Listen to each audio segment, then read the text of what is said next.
people. Today we're going to read. Today we're going to continue and finish the book that's called Kylie Jean Dancing Queen. Chapter 8, Dance Audie Dance. The next morning, I walked everywhere on my tiptoes. At the breakfast bar in the kitchen, I do a pirouette. Mama says, "Honey, go wake up, TJ. He has a game today and your daddy is waiting for him." I tell her, "Okay, but I'm going to practice on my way because I have to be ready for tryouts." My pirouette right before going up the stairs, I turn and do a Kylie on each step. On the first step, I say Kylie 1. On the next step, I say Kylie 2. On the third step, I say Kylie 3. The room is full of dancers. All the Madam's girls are wearing black letters and pink tutus. I can tell that the most of the girls who take classes with Miss Dixie, like I do, are wearing shorts. The older girls are warming up at the bar. I see my cousin Lily there. She looks beautiful. Little girls are doing pirouettes and stretching. I look around the room for Lucy. I'm as nervous as a cat in a bathtub. You'll be awesome, Mom tells me. Just dance your best, then she gives me a little push for it. And I will go stretch with the younger girls. Madame watches with a clipboard from the corner of the room. She is tiny and dressed all in black. Her black hair is in a ballerina bun and her black eyes don't miss anything. Once we are all done stretching, Madame says, "You'll each announce the part you are trying out for. Then you'll dance." The older girls dance first. My cousin Lily takes my breath away. She flits around across the room like she has butterfly wings, and she dances. It is just like Singlezit Blank. When it is time for the younger girls, we all warm up at the bar together. Then Madame calls my name. As I take the floor, I softly say, "I am dancing the part of ODT." Madame frowns a little when she hears me. Lily winks at me. Counting my steps quietly under my breath, I begin. And suddenly there is nothing but the dance. It seems like I started when I end with a jump followed by a arabesque. No one claps or cheers. I know that Madame would not allow it. So it's quiet. You could not hear the feathers of hummingbird wings. Mom is smiling at me. Madame smiles too, just a little, and marks something on her clipboard. After everyone dances, Madame announces, "I will post a part for the ballot on Monday." I whisper, "That seems like 100 days from now. How can I wait until Monday?" Katie grunts. "I don't know," she says. It's a long time to wait." I grab my bag and follow Mama out the van. We head home. Mama says, "Time will pass faster than you think." I sure hope she's right. Chapter 9, Not ODT. On Monday right after school, I ride my bike all the way over to Madame's dance studio. I speed down the Peachtree Street with my pink handlebar streamers blowing in the wind. Ugly brother has to run to follow me. He can hardly keep up. When we get to Madame's studio, I hop off my bike and sprint to the door. A creamy piece of paper is tacked to it. In curly black writing are the names of all the ballerinas, and then next to them are the parts of the ballet. I look for my name, but the first name on the list is Lily. She'll be playing ODT. My heart sinks way down to my toes. It says Swan Maiden next to my name. Katie, Lucy, and Carol are all Swan Maidens too. Ugly brother, I'm not a strong queen, I say. Sadly, I'm just a swan maiden. I can't believe it. I didn't get to be ODD. The ugly brother just whines and puts his paw over his face. Crying a little, I sit down on the porch steps. Ugly brother comes over to lick my face. He can tell I'm as sad as a dog who lost his bone. We can't cry all day, ugly brother, I say, wiping my face with my shirt. I'm happy for Lily. She should be ODD. Then I think of something. Maybe this is a good time to tell you the next rule for being a ballerina. Ruff, ruff, said ugly brother. Rule number 3 is ballerinas are always graceful. It's okay to get a smaller part if your better ballerinas gets the big one, I explained. You just have to be graceful. When I get home, I call Lily and her congratulations. She earned the part of the queen. Now I'll show you how to dance gracefully, I add. Just watch me, he barks. Ruff, ruff, I do a perfect arabesque. Ugly brother tries to do a turn, but he just looks like he's chasing his tail. He's not a good, graceful dancer, but at least he knows the main rules for being a ballerina. Besides, he acts graceful lots of times by being nice. I pat him on the head and say, good job, ugly brother. Seems to me you can be a chicken one day and feathers the next, or a dog one day and a ballerina the next. Chapter 10. Practice makes perfect. For the next 2 weeks, I will have to ballet practice 2 times a week. I have to go to classes with Miss Dixie and with Nadine. Ballet practice with Nadine is on Thursday and Friday. When I arrive at the dance studio, the only people there are the other girls performing in Swan Lake. My cousins Lily and Lucy smile at me, and Lily gives me a little waves. Nadine begins to give us drills to do. These are just dance steps that we repeat a bunch of times. She counts in French. Un, deux, trois. She has a long black stick and she taps it on the floor as she counts. The tapping of the stick makes it hard to concentrate, and my feet get all tangled up. I made a mistake. My feet are in the wrong position.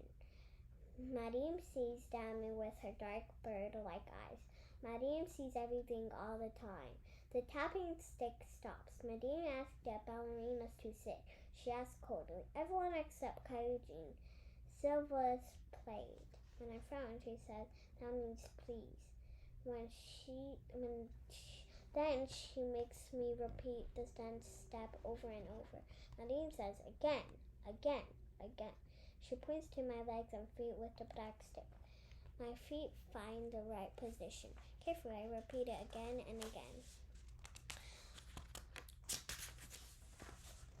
I am so embarrassed. Even when Madeline finally says, "Trust bien," that means very good, but I just feel bad. When I finally get to join the younger girls on the bench, I whisper, "I wish I was back in Miss Dixie's class." Katie says, "I know, me too." I think to myself that it can't be worth to keep coming for lessons if Madeline gets so mad when I make a little mistake. Then I remember something. I am doing all of this to be a swan maiden. I wish I could be in the Swan Lake. Getting my wish means I have to try to be the best swan maiden ever. For the rest of our lesson, I listen to everything Madeline says. My eyes are on her and Lily at all times. You can learn a lot just by watching. By the end of our lesson, I can tell I am getting better. My feet know the steps, even when I feel nervous. Lucy whispers, "You're looking like a real true swan maiden, Kylie Jean." Mama walks into the studio to pick me up. I run through the dance steps one more time. Watching me dance, Mama's face lights up like a firefly. When Madeline nods her head, signaling that I can go, I grab my ballet bag. Outside on the porch, Mama gives me a big old squeezy hug. She whispers, "You are beautiful." Thanks, Mama, I say, smiling. At first, it was really hard, and I made a mistake. But you kept trying, right? Mama asks. I nod, and she says, that's the part that proves you're a real ballerina. Chapter 11, A Prince for Oditi. When we get to Marine's studio on Friday, there are ballerinas waiting on her porch. It seems like everyone is outside. Where's Nadine? I ask Mama. Mama shrugs. She didn't call to cancel your lesson, she said, so I guess she's just running late. We weave our way up the steps through the groups of tutus. Lily and Lucy make their way toward us. Hi, Kylie Jean. Hi, Aunt Shirley. Hi, Lucy says. Lily smiles and takes my hand. Don't worry, she tells Mama. I'll look after Kylie Jean. Mama says, aren't you sweet, Lily? Thank you for keeping an eye on her. I'm going to run over the Piggly Wiggly. I'll be back after class. Mama leaves. Then Lily and Lucy and I sit down and chat for a while. Then Nadine arrives a few minutes later. She seems strange. Her hair is missing. She isn't wearing her ballet slippers like she always does. We start practicing, and she holds the clipboard. She doesn't notice any mistakes because she is staring into space. Several times, she loses count with the black stick. Her tapping sounds more like rain than rhythm. What's wrong with Nadine? She doesn't even notice the hum of the ballerinas whispering. I wonder if Nadine is sick. Finally, I can't stand it anymore.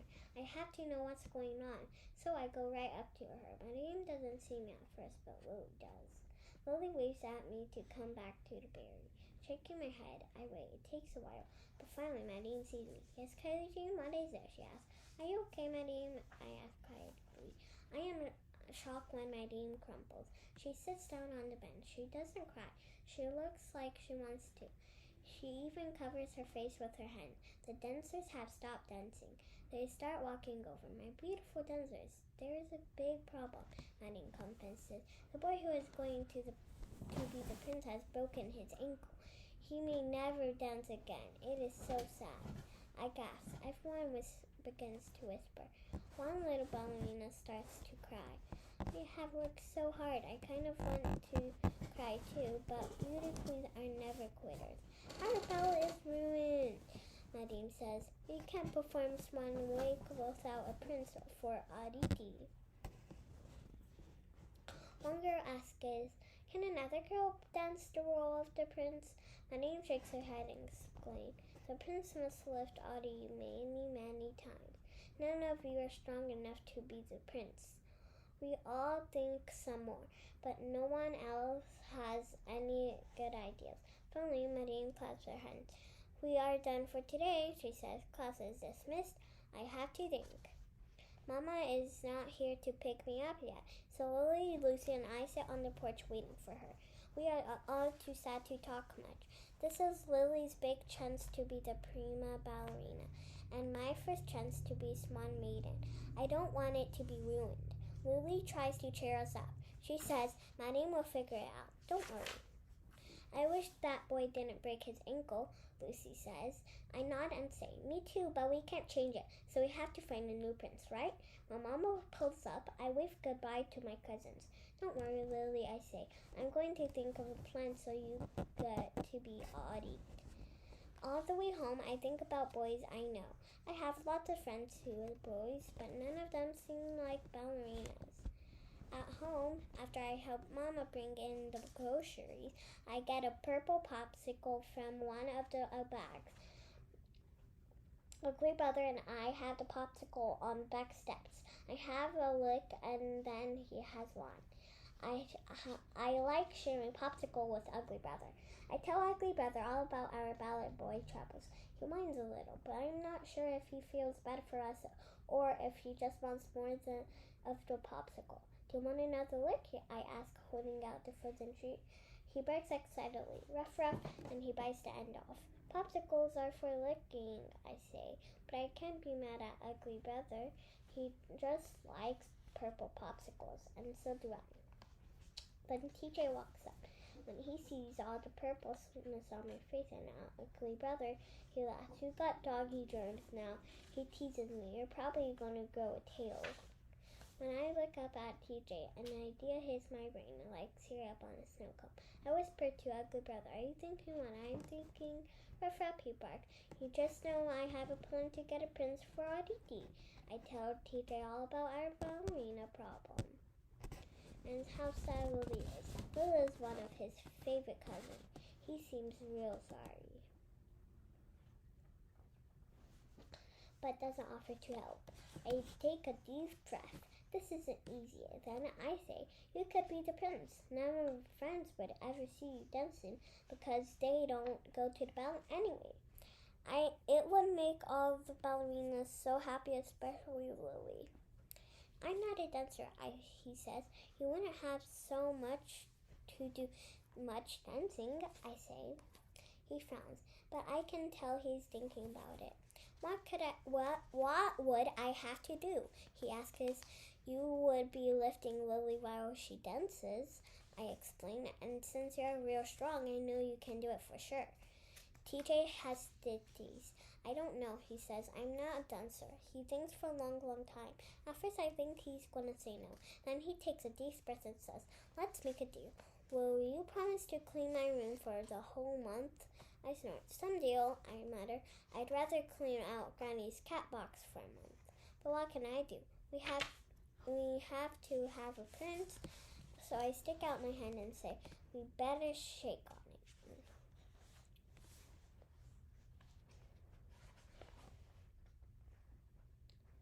Chapter 12. A Princess After All. TJ comes with me to Madame Guillard's studio. Next time we have practice, he looks funny. Standing there in his gray sweatpants with ballerinas all around him. He's usually on the soccer field surrounded by a big, sweaty soccer players. Lily looks shocked to see him. I take TJ's hand and pull him over to Madame. "Who is this?" she asked, frowning.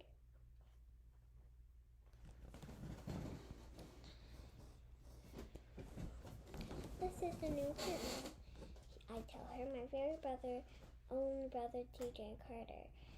He is going to be a ballerina, but we can't tell anyone, okay?" TJ turns as red as robin belly and shuffles his feet. Madame gushes. I am so thrilled. "I still have to make time for soccer practice," TJ says. "I'm just doing this dancing thing to help out my sister and my cousin Lily. I promise to work around your soccer schedule for your lessons," Madame says. TJ and Lily squeals and gives TJ a big hug when she finds out she'll be the prince. Madame tells me, "Your brother is perfect. He is an athlete, so he will have no trouble lifting Lily." During the practice, Madame spends all of her time working with TJ and Lily.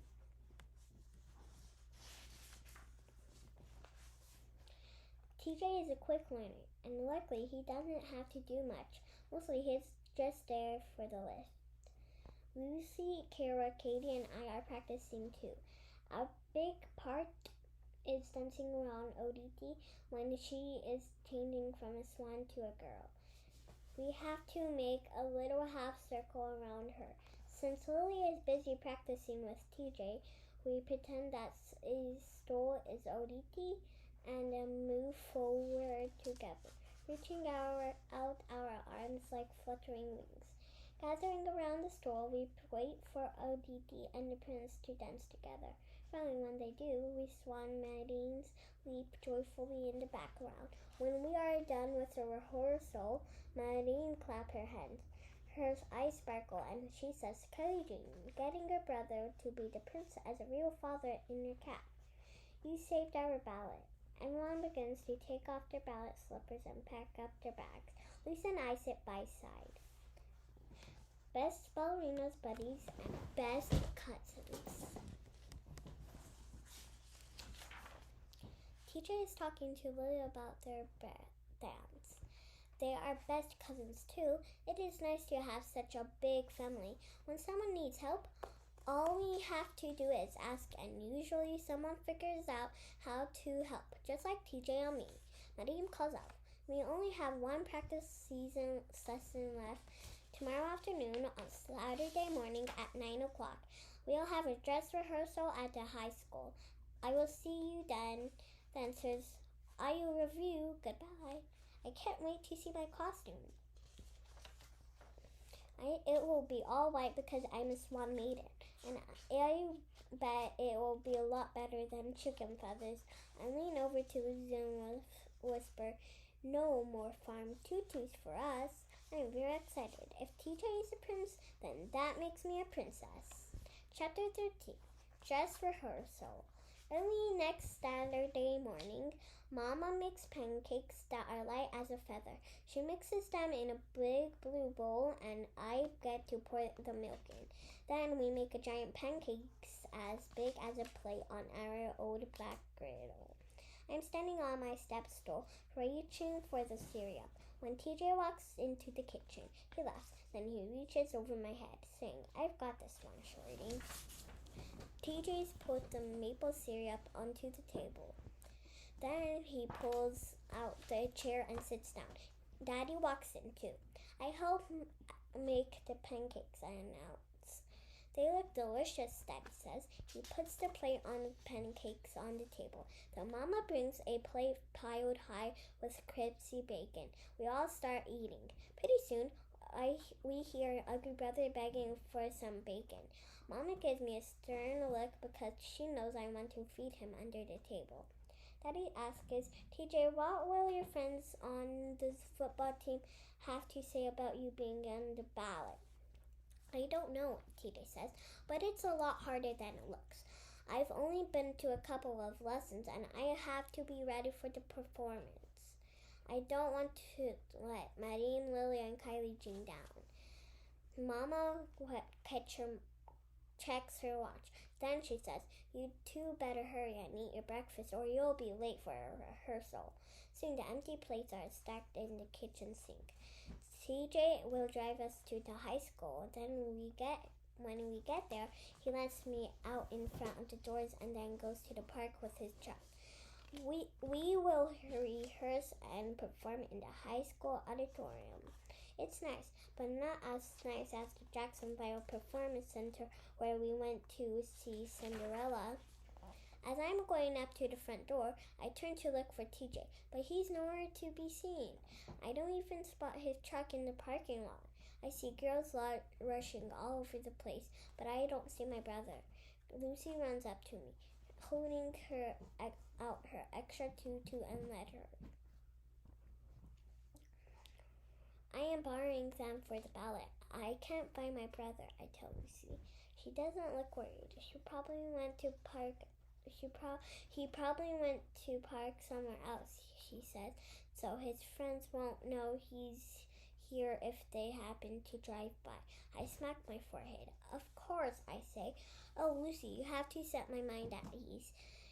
Then Lucy and I head inside the school.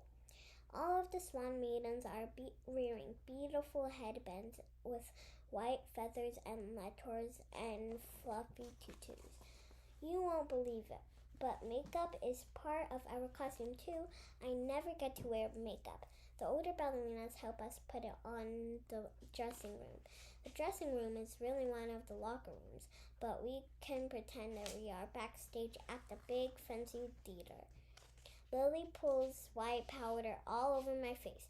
Then she adds some pink to my cheeks and lips. She tells me, keep your hands off your face or you'll mess up my excellent makeup job, okay? And be careful not to get any water on your face either. I gasp when I see my face in the mirror. I look so pretty, I whisper. I want to look like this forever. I'll never take a bath again. Lily laughs. You can always put on more of the makeup later. Baths are important, she tells me, especially bubble baths. I have to remember to share this new rule with Ugly Brother. Rule number 4. Ballerinas get to wear beautiful makeup. Ugly Brother can wear lipstick if he doesn't try to eat it first. I leave the locker room and see TJ walking down the hall. He's wearing tight pants that go to his knees, a white ruffled shirt, and a sky blue vest.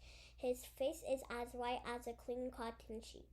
Lucy comes out and stands next to him. She looks so beautiful that when I see her, I forgot she's my cousin. She looks like a real true queen. We all go into the auditorium, tapping her black stick on the stage. Madeline calls out, "Places, everyone, we are ready to begin our ballet." I do not make one mistake during the whole entire dress rehearsal, not even a tiny one. TJ has to repeat his entrance twice, but his lifts are awesome. After we are done, Nadine tells us that we are ready for our big day. Clapping her hands, she exclaims, "The performance will be wonderful, magnifique." Chapter 14, Swan Lake. That night, right before the performance, Lily looks calm and beautiful. She really is a prime ballerina, but Nadine Gerard is as nervous as a cat in a car. She keeps checking on things. First, she checks on the music, then she checks in the set crew. After that, she talks to all the ballerinas and TJ too. Everyone gets a final check from Nadine Gerard.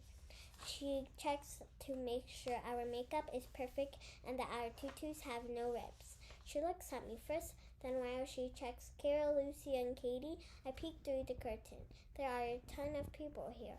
I see Mama, Daddy, Nanny, Pa, Granny, and Poppy, plus all of my aunts and uncles and cousins and friends. It is so exciting to dance for all the people I love to the moon and back. I wish Ugly Brother could see me dance too, but dogs are not allowed at the ballet.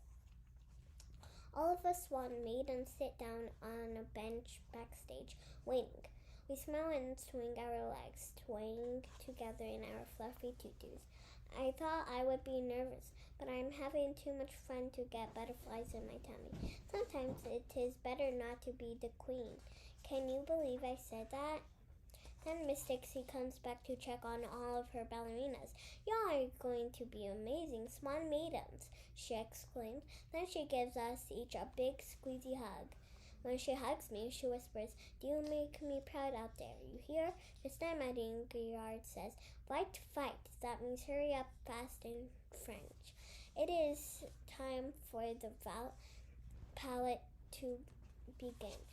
As we line up to go onto the stage, Madine reminds us, "Ballerinas, make sure to point your toes and reach your arms all the way to the tips of your fingers." "Don't worry," I tell her, "we will be perfect swan maidens." The swan maidens gathers in the circle around Lily. Then we all sail across the stage, telling our story, while our white feathers fan out as we float through the air like flying birds. When we are girls, we glide gently across the stage. I see Paul wink at me in the audience, but I have to be a swan maiden right now, so I can't wink back. Then we slowly move to the back of the stage. Odette is alone. She is sad, and then the prince, comes. They dance together, and you can see their joy. The prince lifts Odette, twirling her around. TJ looks so handsome and doesn't even mess up. Not once. I can't believe it. TJ might just be a dancer after all. Suddenly, they leap gracefully across the stage and duck through the curtain. Odette and her prince have flown away to escape the evil spell. Now it's our turn to dance. The swan maidens leap with joy as the curtain goes down. Then it goes up again, and we all stand on the stage holding hands and take a bow. TJ is holding my hand. I see Uncle Bay smiling and clapping for me. Mama blows me kisses. Mr. Jim is waving. Daddy is shouting, "Bravo!" TJ gives me my hand a little squeeze. Then he bends down and whispers in my ear, "You know, Kylie Jean, a swan maiden can grow up to be a queen." I want to give him a big old hug, but he wouldn't like it in front of all these people. I'll save that hug for ugly brother later. I blow kisses to all my friends in the front row. They deserve some sugar for coming to my ballot. Then, just as the curtain starts to go down, I can't resist. I give a little beauty and queen wave, nice and slow, side to side. I'm pretty sure that TJ is right. I'm going to grow up to be a queen. The end. This is the end of our book. Now make sure to subscribe and give it a thumbs up. Bye. See you next time.